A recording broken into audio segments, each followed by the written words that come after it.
All right, good morning. Happy Friday. Woohoo. Made it. Anyway, really cool to have you all here. Next Monday, 1:10 p.m., we'll meet up in 2501. When we do that for lab, problem set number 2 will be up. We'll take quiz number 2, which has questions from problem set number 2. You'll turn in the density lab that we did on Monday, and we'll start the nomenclature lab. Definitely make sure you bring a printed copy of the nomenclature lab. Lots of formulas and names and stuff like that to write down. Should be pretty cool. Any questions before we start? Awesome. So we ended up on Wednesday with this example, which is common in this section, where you have 2 isotopes of an element. You have the average atomic mass, you have the masses of the individual isotopes, and you're looking for the abundances, how abundant they are, all right? And this is a common kind of problem, and what we can do is we'll use the formula from Wednesday, where the average mass equals the abundance of the first one, which I'll call X, and you multiply it by its mass. And you add it to the abundance of the second one, which we'll call Y here, and multiply it by its mass. Now this problem would be tough to solve because we have 2 unknowns. In one equation, 2 unknowns is pretty rough. But if you do only have 2 unknowns, then X plus Y is going to equal 1, i.e. the percentages, which are basically what X and Y are in decimal form, those together will equal 100%. So if you're talking about decimals then, you can let one of them equals 1 minus X, or you can go X equals 1 minus Y, it doesn't matter. So this is what we're going to do. We're going to substitute in for the Y right there. We're going to put 1 minus X. So we're just literally taking the Y out and putting 1 minus X up there. Now when you do this, this is what you get. And now we have one equation with only one unknown X. And this is something that's totally doable. Now, this is what they call distribution property or distributive property. I'm not a math kid, but that's for sure. But you take this number and you multiply it by 1. And you also take this number and multiply it by minus X. So the next step, you'd have this number equals this times X plus 70.9249 minus 70.9249x. And this is the kind of problem you might see. If this is daunting to you, please try it over the weekend. This is the answer you should get, all right? I want to make sure that you know how to do this kind of thing. You're going to have 2 X's and 2 numbers, so you need to get the numbers on one side and all the X's on the other side. And if you get 0.6012, pat yourself on the back, ready to go on. If you don't get 0.6012, then let me know, all right? You can email me your work or something like that, or you can talk to me on Monday, but this is something that will be kind of helpful to do. Once you have X, then 1 minus X equals Y. So in this case, this is the value you get for Y. And these would correspond to 60.12%, 39.88%. Any questions on this process? The last thing I want to end with the idea is what exactly these average numbers mean. So again, these average atomic masses of all the elements are found on the periodic table. So in this room, you can look up antimony, which is number 151 right there, and the average mass, 121.760. If you do a little digging, antimony has 2 main isotopes, 120.9-ish, 122.9-ish. And the question is, if you had, for example, like a big container of antimony atoms and you start pulling them out, would you ever have an atom with exactly this mass on the periodic table? And the answer is an absolute no. These numbers are averages. And if you've ever heard how that average family in the United States has, 2.1 kids, in 2019, apparently the average Oregon family had 1.7 to 1.8 kids. So there's never going to be, like in this silly joke right here, you're never going to have like a half kid. All right, I know it's going to be Halloween, but that's even too morbid for me. 1.5 is a statistically average number. All right, like some families have 2 kids and some families have 1 kid, and some families have 3 and some don't have any, blah, blah, blah, blah, blah. All right.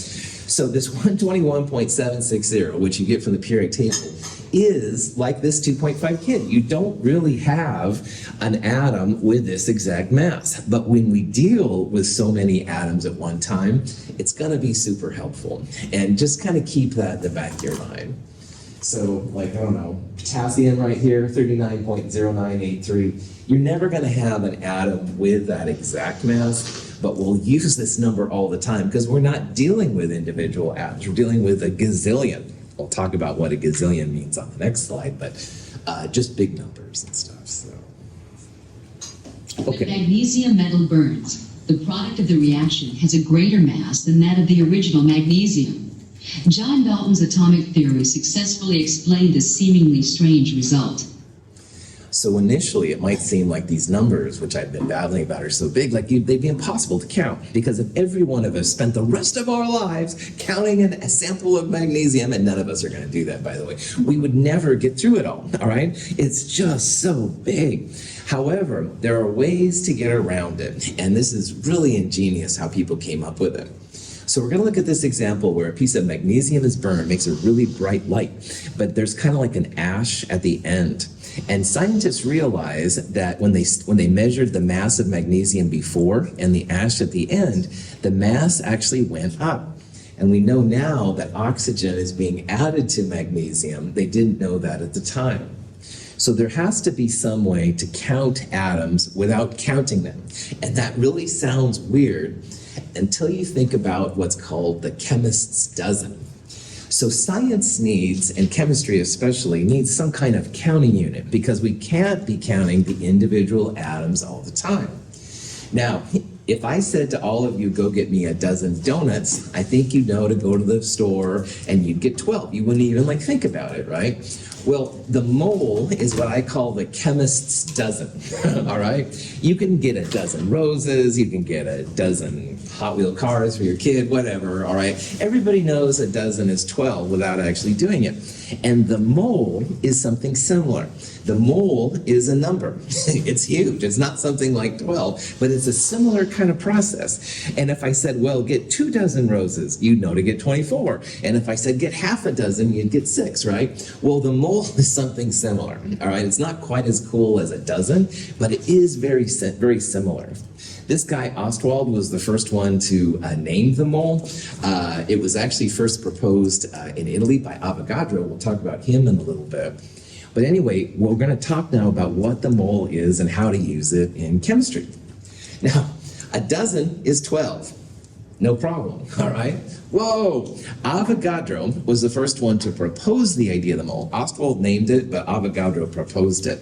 And so this number, which has tons of sig figs and is constantly being updated, is what they call Avogadro's number. Sometimes it gets the symbol capital N sub A. We're not going to use that a lot, but if you do see it, that's what Avogadro's number is. We're going to use this number to 4 sig figs, so 6.022 times 10 to the 23rd is the chemist's dozen. So if I said, hey, Rory, go get me a dozen roses, Rory'd be like, whoa, I don't know if I can find 6.022 times 10 to the 23rd. Now remember, 10 to the 3rd is 1,000, 10 to the 6th, 1,000,000, 10 to the 9th, 1 billion. So this number is more than 10 to the 9th and 10 to the 9th, 10 to the 18th. It's more than 1 billion atoms. It's just freaking large. And if you look online, you'll find all kinds of examples of how big this number is. I don't need to go there and stuff. It's a very big number, but it is like the dozen. So if I said, hey, David, get me half a mole of roses, E.T., that's not going to help me at all. But he would know that it's half this number. So 3.011 times 10 to the 23rd. And you can have 2 moles or 0.1 moles and all this kind of stuff. It's very, very similar to the dozen, all right? So I'll make some comparisons and kind of dozen and stuff like that, but just realize it's just a massive, massive number. Very, very, very, very big. Now, what's really cool about the periodic table is it's been aligned really well so that carbon 12, the little superscript on the left-hand side is the mass number. Carbon normally has an atomic number of 6, so 12 minus 6, this would be 6 neutrons and 6 protons, which is the common form. Carbon 12 is exactly 12.00 grams. And that's also what they call equal to a mole. And there's ways that they got along it and stuff. So why this is neat is that if you weigh out exactly 12.00 grams of pure carbon-12, you're going to have a mole. And a mole is 6.022 times 10 to the 23rd atoms. So none of us have to start counting atoms if we know what's called the molar mass. And the molar mass is a mass in grams that can be measured on a scale like we did in the density lab. And if you know how many moles that represents, you can find out how many atoms it represents. So if we go on our scale and measure out 12.00 grams, we have a mole, and a mole is exactly 6.022 times 10 to the 23rd.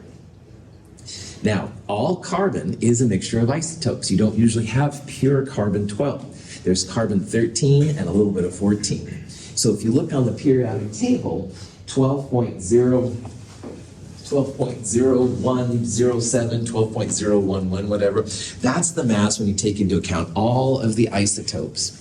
And this is the real reason why those red numbers on these periodic table are going to be so helpful to us. Because in addition to being the average mass of, say, a chromium atom, which is, woohoo, that's really exciting, it also represents how many grams of chromium are in a mole. So 51.9961 is the number there by chromium. If you have that many grams of chromium, you have a mole of chromium. And a mole of chromium, 6.022 times 10 to the 23rd. So you don't have to measure out like 1, 2, 3, 4, 5, because you'll never get to more than a billion, right? If you can use a scale, which is what we all did in the density lab this week, you can figure out how many grams are in a mole. And that's really, really awesome. So when you look at a number like this, an entry like this on the periodic table, all right, the whole number, atomic number, all right, that's how many protons are in an atom. And you start changing that, you start changing the atom. Aluminum is the symbol, all right, we don't want to write out the full aluminum all the time, so this is just nice. And this number right here actually then has two values to it. One is the average mass, which is kind of interesting, but wow, more exciting, it's also the molar mass of aluminum. So if you have a scale and you measure out 26.9815 grams, you have a mole of aluminum, which is 6.022 times 10 to the 23rd atoms. It's really cool, prop it off. It's really cool to me how people figured this out, all right? Like, how do you know that 12.011 grams is exactly 6.022 times 10 to the 23rd? And there's definitely sig figs and all that kind of stuff. This is why we're doing sig figs, all right? But anyway, it's really neat and it works really well. It's a counting unit. Okay, so here's a question. What's the molar mass of the element with an atomic number of 12? Okay, now atomic number, does that represent neutrons, electrons, protons? Protons, yeah. So all of the blue numbers on the periodic tables in this room are the atomic numbers. So if you go over there, number 12 would be magnesium, all right? And of these different values, if you want the molar mass of magnesium, that's the other number, the number with more sig figs in it, basically. That's the 24.305 number right there. So, cool. All right. Yeah. How did you get it? So what does atomic number mean? It's the top number, right? The top number, yeah, number of protons, that's right. So on the periodic table, just find number 12, all right, the top number. And the left or the right, they're the same thing. Number 12, the red number right there, that's 24.3050. And that's this number right there. So it's a way, and why that's cool, try, is because this number is the grams of magnesium in a mole of magnesium. So if you had 24.3050 grams, you would have 6.022 times 10 to the 23rd atoms of magnesium, which is cool for chemists. Okay. Other questions? So here are 1 mole amount, copper, sulfur, magnesium. So this number right here is supposedly 24.3050 grams. Someone measured it in a beaker. They used a scale like we did right here. Silicon is number 14. Silicon, that would be 28-ish grams. Copper up here, this would be about 63 grams. Notice how the volumes are different here, all right? And that's a reflection of the density that we went through. So the density of copper is much higher than the density of sulfur and magnesium, so that's why the volumes change and stuff. But you can figure out what each of these numbers is just by looking on a periodic table. So I said periodic table is a great cheat sheet. I wasn't lying to you.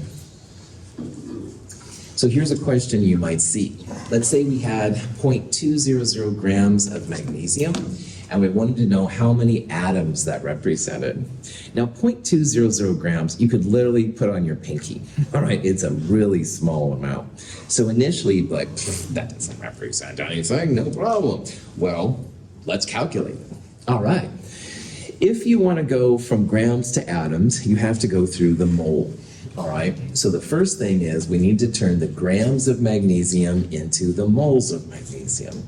And on the periodic table, like we said, magnesium is 24.3050 grams per mole. So we'll convert this over. I'm going to take grams on the top. This is grams per mole. And you get this many moles. 3 sig figs here, 3 sig figs there. Now, notice what I did here. I turned 24.3050 into 24.31. Some of these numbers are named as so many sig figs that you could spend a lot of time putting them in your calculator.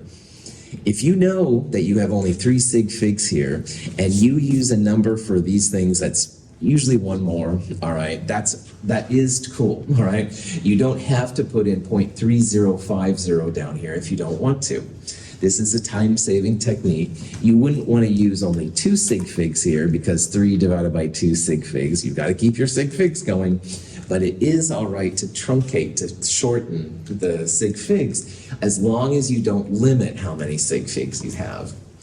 As an example of that, hydrogen is known to just say a zillion sig figs because it's so well known. But a lot of times you can abbreviate it as 1.008, for example, and it just saves you from putting numbers in your calculator.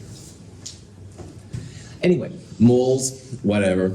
I don't even know what that means, and I've studied this for a while. So the next question is then, how many atoms does this represent? And this is where we're going to use Avogadro's number. This is a number you should write down on your study guides and stuff like that, because it's a number we're going to use all the time. And the number is 6.022 times 10 to the 23rd. So moles times atoms per moles. You can see again the moles cancel. 4.96 times 10 to the 21st. So your little tiny bit of magnesium, which easily fits on your pinky, again, more than 1 billion atoms. I mean, it's just massive. 1 billion would be 10 to the 18th. So this is even more than that, right? It's like, I get easily excited by these things, but anyway, prophet.com. So if you need to go from mass to atoms, always go through the mole, all right? That's the way that chemists do this. So grams to moles to atoms is the process you want to do.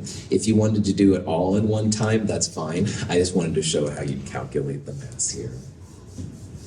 Question? So let's say that I have 3.011 times 10 to the 23rd atoms of pure carbon-12. How many grams of carbon-12 do I have?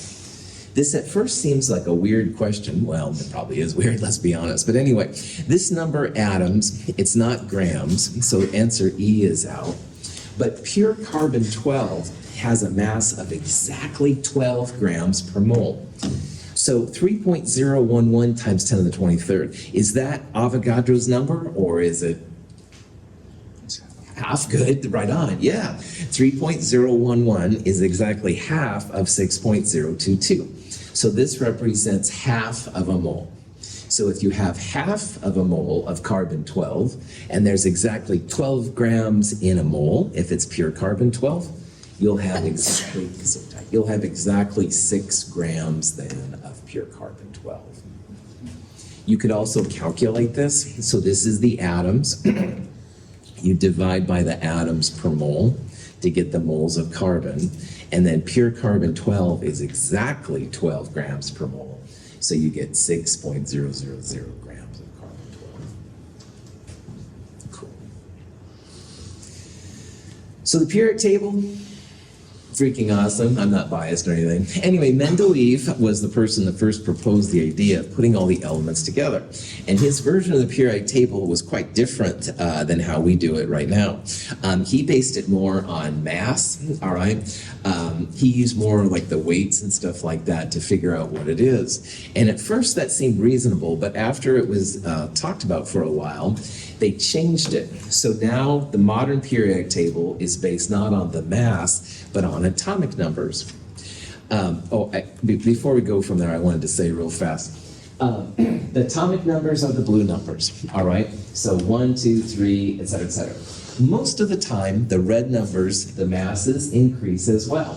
But there are a couple of exceptions down here. And if you look at the periodic table one day when you have it in front of you, for example, tellurium 127.6 is bigger than iodine right next to it. Iodine is 126.9. So more often than not, the red numbers get bigger too, all right? But there are some exceptions. The blue numbers always get bigger. The red numbers more or less get bigger as you go through. We talked a little bit on Wednesday, I think it was, periods and groups. Periods on the periodic table go left to right. So if you ever want to know what period you're in, these numbers on the left-hand side of the periodic tables in this room show. So period 1 is only hydrogen and helium. Period 2 is lithium through neon, etc., etc. Periods can be useful. Groups, though, are super useful. Groups go top to bottom. And there's different ways to represent the groups. We're going to use primarily what I call the American version of groups, which means 1A and 2A are on the left, while 3A through 8A are on the right. And the B groups are in the middle. And you will see different periodic tables with different representations, but we're going to use this one primarily. Yeah. What's the 3x3 square that's in the middle? It's just centering that, and then everything else just regular rows. Yeah, there's a reason for the form of the periodic table, and I'm going to wait until chapter 6 to tell you about it, but there is a reason why there's like a gap and then it goes up again and stuff, and also why these two are down here and like not in the middle. It has to do with electrons, but I'm going to wait until chapter 6 to tell you more about that. So, chapter 2. It's all good, man. It's Friday. Everybody's here. Right up. So I'm glad to have you here too. So groups up and down. 1A and 2A on the far left. 3A through 8A on the far right. The B groups are in the middle. These guys are exceptions, and I will talk about why they're this way and stuff coming. There's also some rejected elements. This is a totally stupid thing. Some of these you have to consult your physician. Some of them are sentient and stuff. These are owned by Microsoft. No, anyway, this is just kind of a fun joke you'll see sometimes on the things. Anyway, let's get on to serious things. The form of the periodic table, like why there's a gap in the middle, which was a really cool question, why there's these groups down here. I'm going to wait until we talk about electrons more to talk about why it is. And there is a reason for it, this weird version. But I want to talk about some of the groups and some of the names that we'll use in the upcoming sections. Now, the two groups on the left, 1A and 2A, and 3A on the right through 8A, we're going to call those the main group elements. And there's a difference between the main group elements and the ones in the middle, which are called transition metals. And this is something we'll look at when we start naming things. In addition, there's kind of a jagged line that goes diagonal right there, which is called the metalloid line. Now, in this periodic table, at least in this room, that someone has taken a blue pen and written in the metalloid line. And you can see it starts between boron and aluminum, then it goes between aluminum and silicon, germanium and silicon, kind of jigjags like that all the way down. That's important because all the elements to the left of the metalloid line are metals. So most of the periodic table actually consists of metals. And everything to the upper right of that line, which are these up here, those are called nonmetals. Now, nonmetals are not as numerous as the metals, but they're super important in chemistry. And you've got to know what a metal is and a nonmetal. Technically, the ones that touch that line are called metalloids, which means they're somewhat metal, somewhat nonmetal.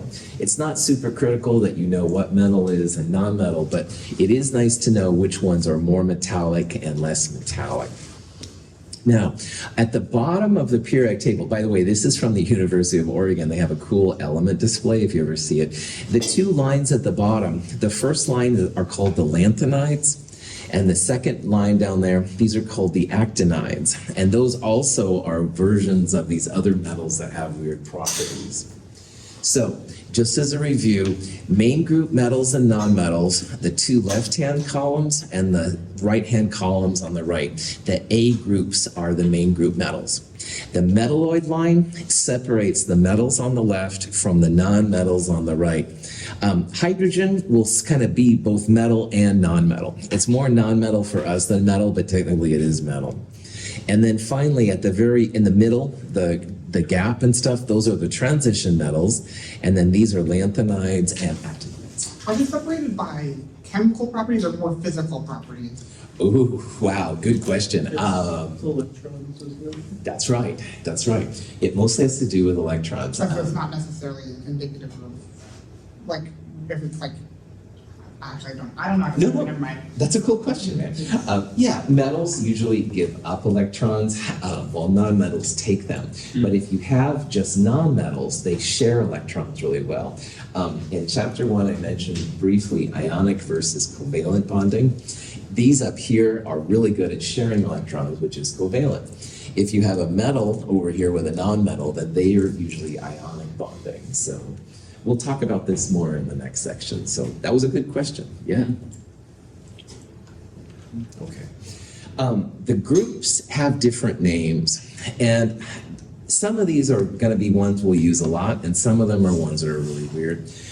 First of all, notice in this periodic table, it starts off with a 1 on the left, and it goes to 18.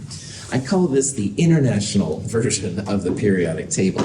And there's reasons why it's 1 to 18 instead of 1A, 2A on the left and 8A on the right.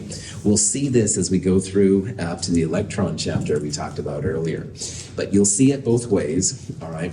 So up here, there's like two things. The 1A, 2A, 3A, that's the American version, and that's the one that we're going to use primarily in this class. But it's good to know what the international version is too, and that's the number past the slash. Now, some of these are very common. So 1A are called the alkali metals, and 2A are called the alkaline earth metals. And we'll talk about them a lot. Those are two names I really, really would like you to know. So alkali metals, 1A, alkaline earth metals, 2A. The far right, group 7A, are called the halogens, and those are going to be a term we're going to talk about a lot. And group 8A on the right, those are called the noble gases.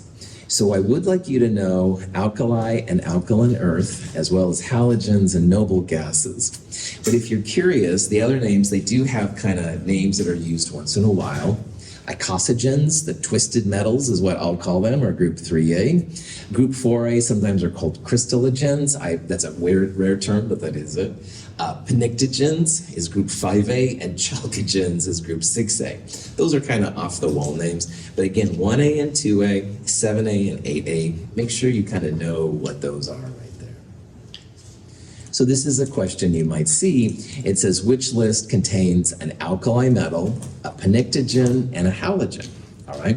Well, alkali metals, that's group 1A. So the first one has to be that. Pnictogens is going to be group 5A, and halogen would be group 7A. So if you look on the periodic table and mess around a little bit, E, rubidium, is actually a group 1A metal towards the bottom. Antimony, SB, is number 51. It's a pnictogen on the periodic table. And astatine is one of the halogens towards the end. So you could figure out like which one it was and stuff. So. The main engine of the NASA space shuttle is fueled by the elements oxygen and hydrogen.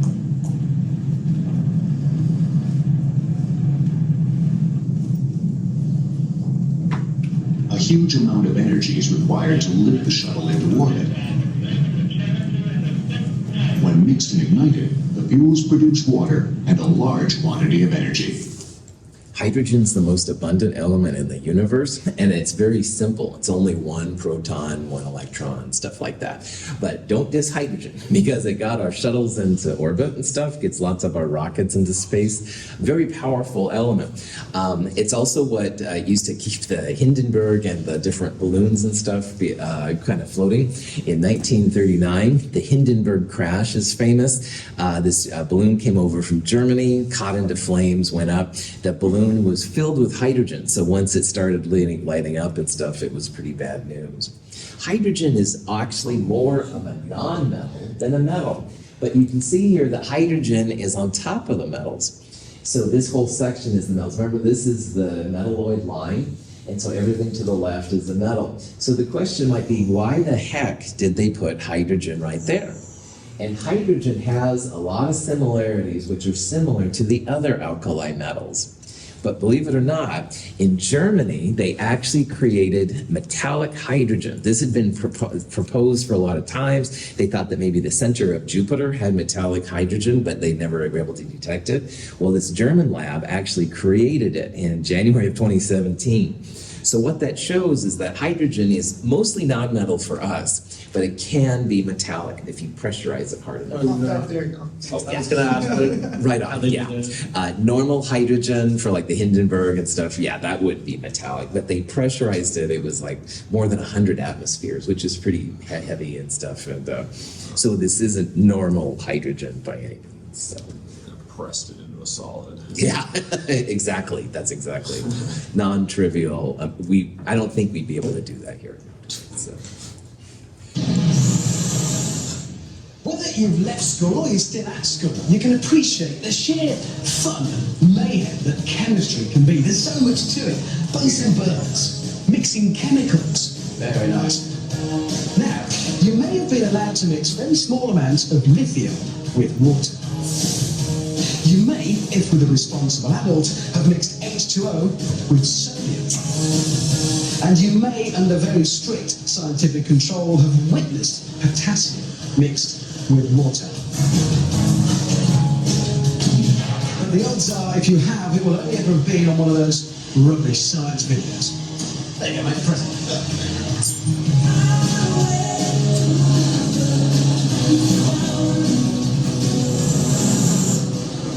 These next two are the dog's nuts of the periodic table. They are, if you like, the king and queen of alkaline metals. Mix these babies with water, stand well back, and watch the mayhem. And that's just what we're going to do. Mr. Tickle, bring on the rubidium. Here it is. Is that it? Well, it might not look like much, Richard, but it's a highly reactive metal. It's sealed in this glass tube under argon atmosphere conditions, just for safety. Right, so what's going to happen when you drop that in the water? Well, imagine, if you will, letting off a hand grenade in a bathtub. Right, I'm off. Have that. Okay, good luck. Okay, Tickle. Drop the rubidium in the water. Stand back, everyone, this one's going to be bad. Now, 2 grams of rubidium will only react when our specially designed vial dissolves in the water, which gives John a few crucial seconds to get into our safety zone.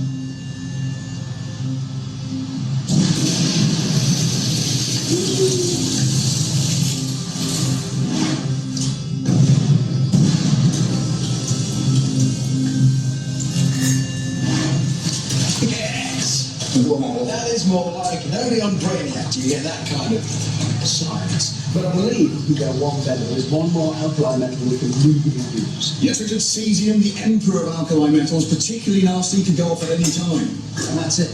Oh, yes. I like it already. Now, what's that going to do when it hits the water? Imagine a depth charge in a bathtub. Fair enough, mate. I'll leave it to it for that. Thank you. Okay, John, go for it. Warning, warning, warning, extreme danger, clear the area. As our cesium sinks in the water, the rapid generation of hydrogen gas should produce quite an explosion.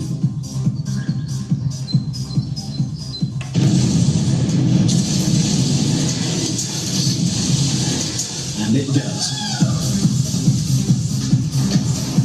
Think about it, Megatron. You just dropped this. Magnificent. And I think that concludes today's experiment. There is, I should say, one more, even more reactive metal, frankium. But for some reason, they wouldn't let us have any of that. So there you go. Today's lesson. Never mixed alkali metals with water. Now. Richard Hammond hosting this. This is from Brainiac, and Brainiac makes a really good product here, very enticing. The important part is don't add water to alkali metals, but Here's rubidium. Rubidium in water reacts much more violent than potassium. Rubidium again. So as we go down the alkali metals, they become more and more reactive. So now let's take a look at the next metal, cesium.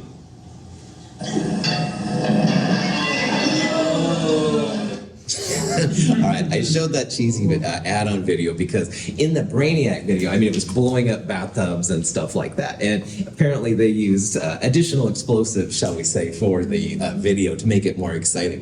This was actually what rubidium and cesium are like. And you can see their reactive francium, or cesium, excuse me, kind of blew out the thing there. The important part here is that all of these metals, they're very soft. You can cut them with a dry knife and it's no problem. So here's like an example of cutting sodium. But they do react with water. Lithium reacts just a little bit. As you get further down the periodic table, you get more and more. There's only about 1 billion atoms of francium they feel on the Earth. So that's kind of a rare one. But you can see, if you see these around, just don't add them to water. Make sure your stuff is dry. That whole first video is like an ad to mix them with water. Yes, exactly it. Don't do this at home, kids, you know. Put your safety glasses on at the very least. But exactly. No, that's kind of right. Sure. All right. When magnesium metal burns, the product of the reaction has a greater mass than that of the original magnesium. John Dalton's atomic theory successfully explained this seemingly strange result. 1A, alkali metals. Group 2A sounds very similar, alkaline earth, but they are different. These aren't as reactive normally. I mean, they do react a little bit, but not as much. This is magnesium making magnesium oxide. Both barium and strontium, you've probably seen if you've ever seen a firework display. Green is usually from a barium, and red is usually from a strontium. There's lots of other cool uses for these, as you see, but again, similar names, but quite different properties. Now, group 3A is a real interesting set of elements. You start off on the top with boron, which is arguably a nonmetal, and then you get down to the other metals, aluminum, gallium, stuff like that. Gallium will actually melt in your hand if you have it and stuff. And this used to be a chemist's practical joke. They would give someone, when they was like, oh, let's have some tea. And they'd give someone a spoon made of gallium because it was a solid. And you'd put your spoon in and all this stuff would go into the tea. Ha, ha, ha, ha.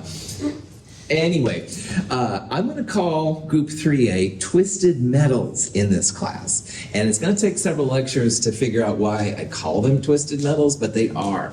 And so just keep that in the back of your mind. We'll go through it. But Group 3A, aluminum, gallium, indium, very good. Thallium is a cool poison that's used a lot in forensic kind of stuff. Group 4A has carbon, most important, arguably, element of all, because it's all part of our life, all right? DNA, all that kind of stuff. We breathe out carbon dioxide, caffeine, of course. No. Anyway, all these things are important. Silicon, though, is a big ingredient of the Earth, super important. Tin and lead have done a lot for Earth and stuff, which is really cool. Diamond is a form of carbon. We'll talk about that here coming up. Oh, yes. To get to the heart of the global warming story, the very heart of it, you've got to look past lonely polar bears, and past melting glaciers, and past the changing climate, because behind the scary news and the very scary Hollywood movie, it turns out that the scientific explanation for global warming depends to a very large degree on one particular atom, the atom that we call carbon. The more you know about this atom, the more you're going to know about global warming. First of all, it's everywhere. The lead, what we call lead in the pencil, it's not lead, it's carbon. Diamonds, carbon. You, me, yeah, you. You are mostly water, but if I squeeze you like a sponge, your dry weight, what's left of you, you're about 2/3 carbon. Great, carbon's great, but can I have everything else back? Please? Yes, carbon is the central element of life, so much so that everything that is alive, and I mean everything, from an amoeba to a whale, from a dandelion to a redwood tree, in fact, inside every cell, in every creature bar none, you will find Carbon.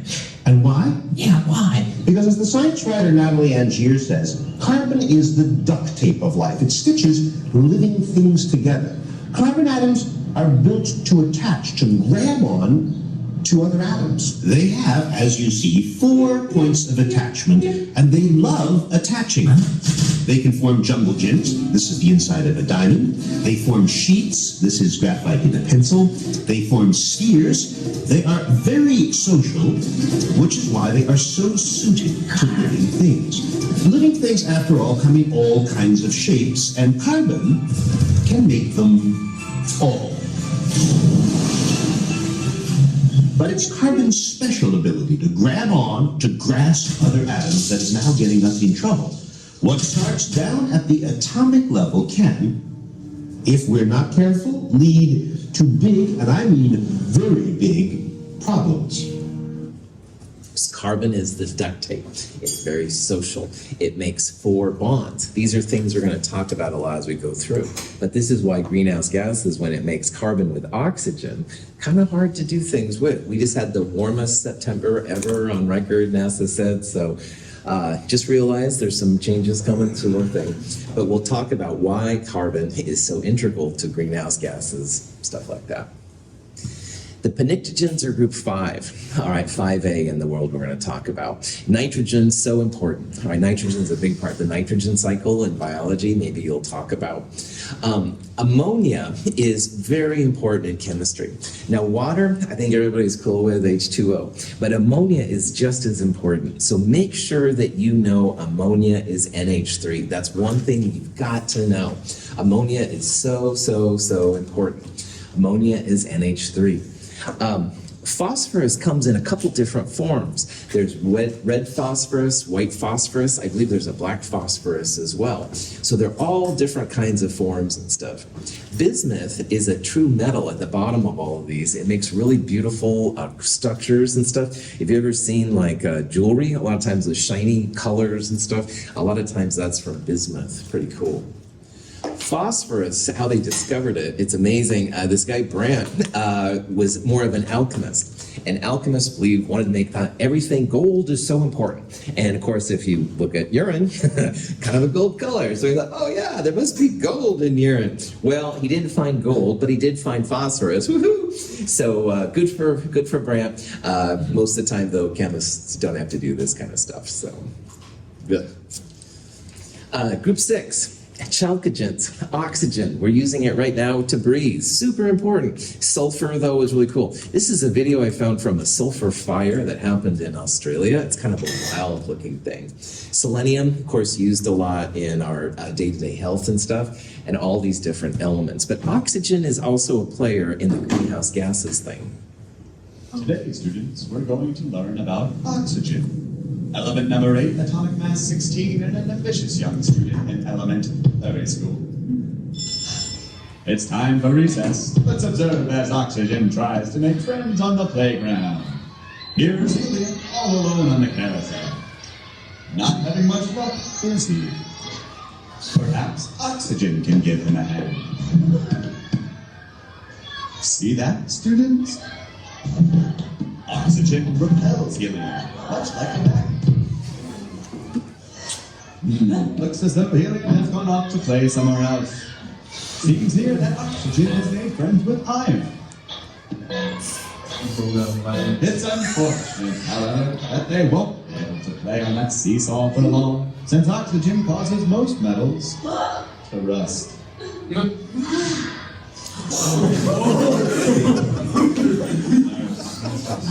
Oxygen has recovered quickly from his little bump and can now be seen playing with barium. But they should be careful playing in that rocket, since oxygen is often used as ignition in engines.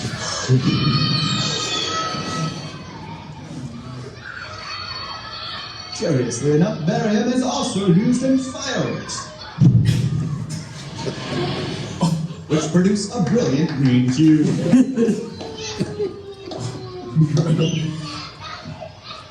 Don't be sad, oxygen. Maybe hydrogen can be your friend. See? Nothing bad will happen. That is, unless a second one jumps in. H2O.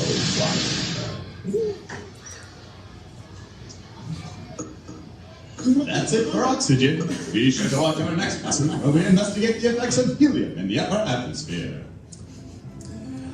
This was from some kind of art project, and I thought it was pretty funny and stuff. So and there's actually some really good science in there and stuff like that. But anyway, oxygen with barium, fireworks and stuff. Oxygen with hydrogen makes water. Oxygen with iron makes rust and stuff. So oxygen is also a very social element, like carbon. And so carbon and oxygen coming together, carbon dioxide, they don't want to see any other elements because they're so happy, I guess. The reaction of sodium and chlorine is a vigorous one.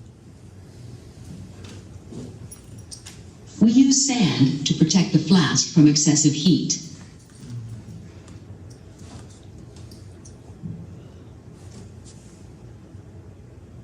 Then, we fill the flask with chlorine gas.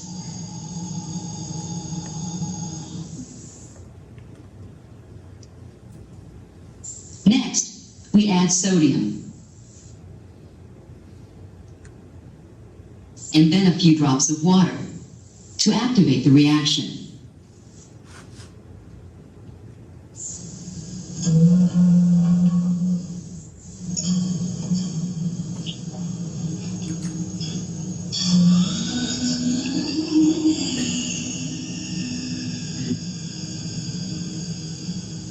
The reaction produces sodium chloride. Now, halogens are super good starting materials, fluorine, chlorine, bromine, and iodine especially. I love this video because I wanted to point something out. Sodium we saw, you put it in water, fires, explosions, blah, blah, blah. So you try to eat pure sodium, it would like burn your throat out. Bad news, right? Chlorine is a toxic weapon. It was used in World War I. The Germans used it on other people and stuff like that. So you try to breathe chlorine in, you're dead, right? However, when you mix sodium metal with chlorine gas, a lot of energy comes out. And on the end right there was a white solid. That's sodium chloride. That's table salt. And so we can consume table salt, no problem. But the raw sodium and the raw chlorine, bad news. So a lot of times the compounds you make or the products you make from things going in, the things you go put in might be really dangerous and the thing that comes out is benign and vice versa. And this is a theme we'll see as we go through too. Group AA used to be called the inert gases until the 50s and 60s when they started to make compounds with them. So now they're no longer called inert gases. They're the noble gases, and they're generally pretty inert. They don't react. They have made compounds with krypton and xenon. Radon is super radioactive. Nobody's touching that. This one is the newest one, OG, and there's some really wild chemical electron things going on with that one. They're exploring some really neat stuff in that one. Really quickly, the transition metals are the group in the middle, the B elements on the periodic table. And the lanthanides and actinides are these two up here. The lanthanides is the top level, and the actinides is the bottom level. And these kind of have the same reactivity. They do a little bit different things. Rust, which is iron 3 oxide, is an example of that. Zinc, chromium, a whole bunch of mercury, gold, silver, all these things are transition metals. The one reason why I like these the most and why I studied them was because of the colors. I'm really into color for some reason, and the transition metals, the colors were just beautiful. All right, yeah, arguably. Some of them are colorless, absolutely, but you can see there's like purples and yellows and blues and greens. In organic chemistry, you basically have black, white, and if you're unlucky, brown colors. But in transition metals, which is what I studied, oh yeah, all kinds of colors. Most of the paints, if you put paint on, most of those have some kind of transition metal on to make different colors. But anyway, that's it for chapter 2, part 1. We'll start chapter 2, part 2, which is a little bit of chapter 2, also some chapter 3 kind of stuff afterwards. Any last minute questions? Do we need to bring goggles for Oh, Monday? great question. You don't need goggles this upcoming Monday, but the next Monday you do, and I'll try and announce that stuff. All right, have a great weekend. Thanks for being here.